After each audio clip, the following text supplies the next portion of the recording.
अस्सलाम वालेकुम। आज के हमारे इस लेक्चर में हम प्रीपोजिशंस को समझेंगे।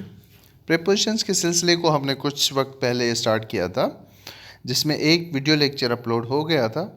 बाकी जो प्रीपोजिशंस रहते हैं उनको हम वक्तन फ़वक्तन अपलोड करते रहेंगे, तो आप चैनल के साथ जुड़े रहें ताकि आपको हर वीडियो मौसूल हो सके। आगाज़ करते हैं अपने लेक्चर का। सबसे पहले जो प्रीपोजिशन है आज का हमारा वो है टुवर्ड। दो बातें हैं इसमें, एक या तो इसको टुवर्ड कहते हैं या तो कहते हैं टुवर्ड्स। तो दोनों सेम बातें हैं, आप टुवर्ड्स भी कह सकते हैं, टुवर्ड भी कह सकते हैं, इनमें ऐसे कोई फ़र्क नहीं है। ठीक है।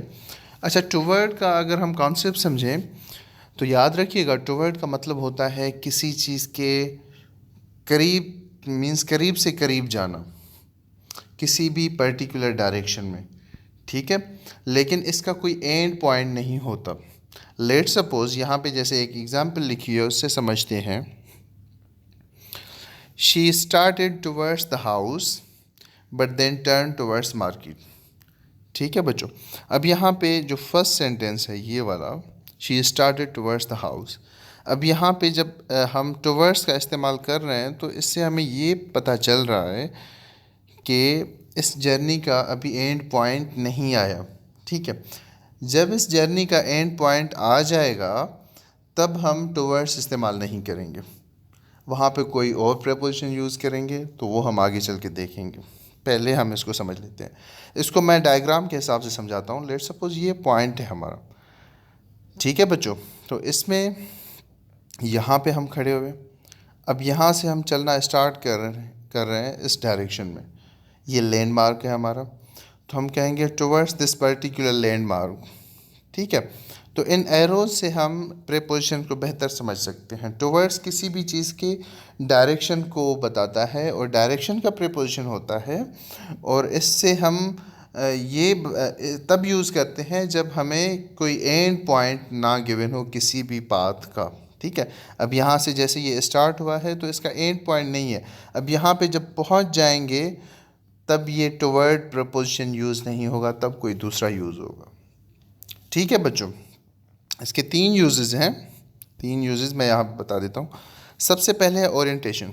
ओरिएंटेशन से मकसद ये है कि आप किसी जैसे हम किसी चीज़ की तरफ फेस करते हैं तो वो हमारी ओरिएंटेशन है, जिसको हम ऐसे कह लें कि हमारा जो पोस्चर है।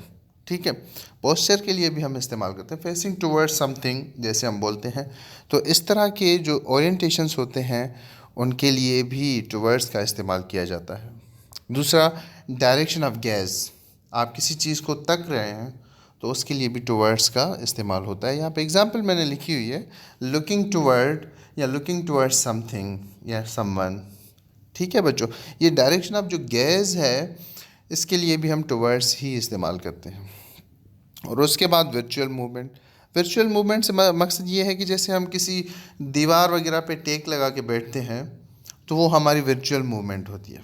या कोई कोई जो ट्री है, ठीक है, दरख्त जिसको हम कहते हैं, वो किसी पर्टिकुलर जगह की तरफ अपना डायरेक्शन करके जो है खड़ा रहता है, तो उसको भी हम वर्चुअल मूवमेंट कहते हैं। ऐसे सच हमें लग रहा होता है कि ये मूवमेंट है, लेकिन वो होती नहीं है, मूवमेंट नहीं होती।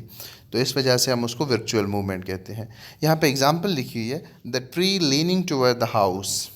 या जैसे मैं कह दूँ कि I am leaning toward the wall. ठीक है, तो या लीनिंग अगेंस्ट द वॉल भी होता है, वो अगेंस्ट वाला मैं आगे चल के आपको बताऊंगा कि कहाँ पे यूज़ करते हैं। ठीक है बच्चों, उम्मीद है आपको चीज़ें समझ में आ रही होंगी। अगर समझ में नहीं आती तो आप कमेंट बॉक्स में मुझसे पूछ सकते हैं, या डिस्क्रिप्शन बॉक्स में मेरा कॉन्टेक्ट नंबर होता है, आप वहाँ पे मुझसे कॉन्टेक्ट कर सकते हैं। मैं आपके फीडबैक को अप्रिशिएट करूँगा। उसके बाद है टू। टू प्रीपोजिशन जब भी हम इस्तेमाल करते हैं तो वो किसी चीज़ का डायरेक्शन बताता है, लेकिन वो एंड पॉइंट होता है उसमें। जैसे ये एक पॉइंट है, पर्टिकुलर पॉइंट है। ठीक है, अब टू मैं इस्तेमाल करूँगा तो ये पॉइंट डायरेक्शन हमारा यहाँ तक है। ऐसे जब हमने टुवर्ड्स इस्तेमाल किया था तो डायरेक्शन ऐसे था। ठीक है, इस पर्टिकुलर पॉइंट की तरफ था। अब जब टू इस्तेमाल करेंगे तो मीन्स ये यहाँ पे चीज़ पहुँच चुकी है।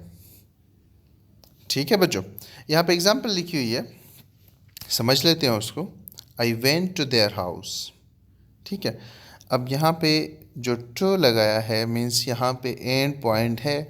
अब वो वहाँ पे उनके घर पहुँच चुका है या मैं उनके घर पहुँच चुका हूँ, ठीक है, या पहुँच गया था। तो इस तरह से इस जर्नी में या इस पाथ में एंड पॉइंट आ गया। जिस किसी जर्नी में एंड पॉइंट आ जाए तो उसमें टू लगाते हैं हम, और किसी पर्टिकुलर डायरेक्शन में हो तो। उसके बाद है इन। वैसे इन जो है ऐसे डायरेक्शन में यूज़ नहीं करते हम, ठीक है बच्चों, लेकिन इसको मैंने इस वजह से यहाँ पे लिखा है क्योंकि हम इनटू सीखेंगे, ये वाला इनटू, तो हमें इन का मतलब पता होना चाहिए, क्योंकि इन मैं पहले टाइम के प्रीपोजिशन में बता चुका हूँ। अच्छा, इन का मकसद ये है, जो इसकी कंडीशंस होती हैं उसकी कंडीशन है किसी भी प्लेस या किसी भी 2D या 3D या 2 डायमेंशनल 3 डायमेंशनल जो लैंडमार्क्स होते हैं, जगहें होती हैं, ठीक है, उनके अंदर अगर कोई चीज़ हो रही है तो उसके लिए हम इन का इस्तेमाल करते हैं। इसकी विजिबिलिटी कंडीशन है, कंडीशन विजिबिलिटी। लेट सपोज़ मैं आपको बता दूँ, जैसे हम एक क्लासरूम में बैठे हुए, ठीक है, अब वहाँ पे आके मुझसे कोई पूछता है कि फ़लाँ बच्चा कहाँ पे है, तो मैं उस शख्स को ये रिप्लाई करूँगा that boy is in the class. ठीक है, अब वहाँ पे क्योंकि मैं उस बच्चे को देख रहा हूँ, विजिबिलिटी कंडीशन है, मीन्स मैं उसको देख रहा हूँ, तो इस वजह से मैं उसको कह रहा हूँ कि वो इसी क्लास में है। हाँ, इन केस अगर मैं उस क्लास के बाहर खड़ा हूँ और मुझे पता है कि वो बच्चा क्लास के अंदर है, तो तब मैं ये नहीं कहूँगा कि that boy is in the class, मैं कहूँगा that boy is inside the class. ठीक है, क्योंकि मैं बाहर खड़ा हुआ हूँ और इनसाइड में विजिबिलिटी कंडीशन नहीं होती। लेट सपोज ये एक क्लास है, ठीक है, मैं यहाँ पे खड़ा हुआ हूँ और वो बच्चा भी इसी क्लास में ही है, तो मुझसे अगर कोई पूछता है कि फ़लाँ बच्चा कहाँ पे है, तो मैं कहूँगा that boy is in the class. और अगर बच्चा इसी क्लास में ही है, इस क्लास में ही है, और मैं यहाँ पे कहीं बाहर खड़ा हुआ हूँ, मुझसे यहाँ पे आके कोई शख्स पूछता है कि फ़लाँ बच्चा कहाँ पे है, तो मैं यहाँ पे कहूँगा that boy is inside the class. ठीक है, मैं अब इन नहीं कहूँगा। क्यों? इसकी वजह ये है कि इनसाइड में विजिबिलिटी कंडीशन नहीं होती, इन में विजिबिलिटी कंडीशन होती है कि आप उस चीज़ को देख रहे हैं। और इसी तरह से यहाँ पे दो सेंटेंसेस मैंने लिखे हुए हैं। एक है we slept in the car, ये सही सेंटेंस है, ठीक है, हम इसके किसी कार के अंदर ही सो गए। अब we slept into the car, ये गलत है, इसको हम गलत करेंगे। अब इनटू का यूज़ क्या है वो अगली स्लाइड में हम समझते हैं। इनटू की जो कंडीशन है उसको हम मूवमेंट की कंडीशन कहते हैं, मीन्स इसमें मूवमेंट होना ज़रूरी है। किसी भी, लेट सपोज़ मैं आपको एग्जांपल विद डायरेक्शन समझा देता हूँ, डायग्राम।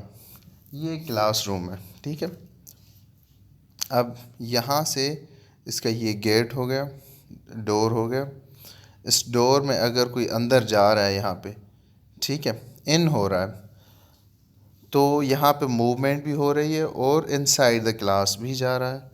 तो ऐसी कंडीशन जिसमें मूवमेंट हो और किसी जगह के अंदर जाए, तो उसको हम वहाँ पे इनटू इस्तेमाल करते हैं। यहाँ पे ये सेंटेंस लिखा हुआ है एग्जांपल के तौर पे, they moved into the room. ठीक है, ये सेम सिचुएशन जो यहाँ पे मैंने बयान की है, सेम सिचुएशन यहाँ पे एग्जांपल में लिखी हुई है। ठीक है बच्चों, उम्मीद है आपको ये सारी चीज़ें समझ में आ रही हैं। अगर समझ में नहीं आती तो आप मुझे कमेंट बॉक्स में बताएं।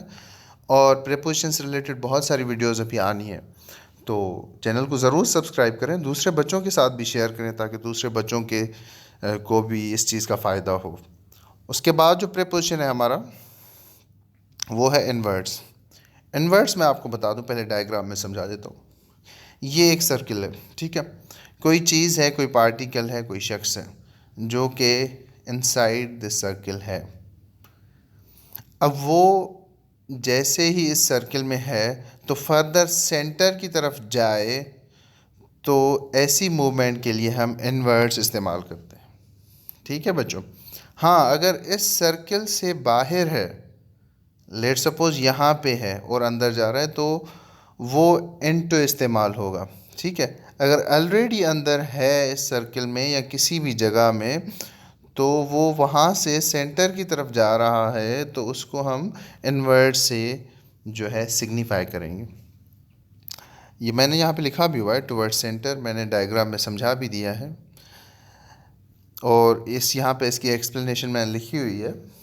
Something that is already in और partly in goes farther in. Same condition जो मैंने यहाँ पे आपको बता दी है। ठीक है बच्चों, अगर फिर भी समझ में नहीं आता तो कमेंट बॉक्स में मुझे कमेंट करें, ज़रूर करें, मैं इंतज़ार करूँगा कि किस बच्चे को समझ में नहीं आया। यहाँ पे हमारे आज के प्रीपोजिशंस का सिलसिला कंप्लीट होता है।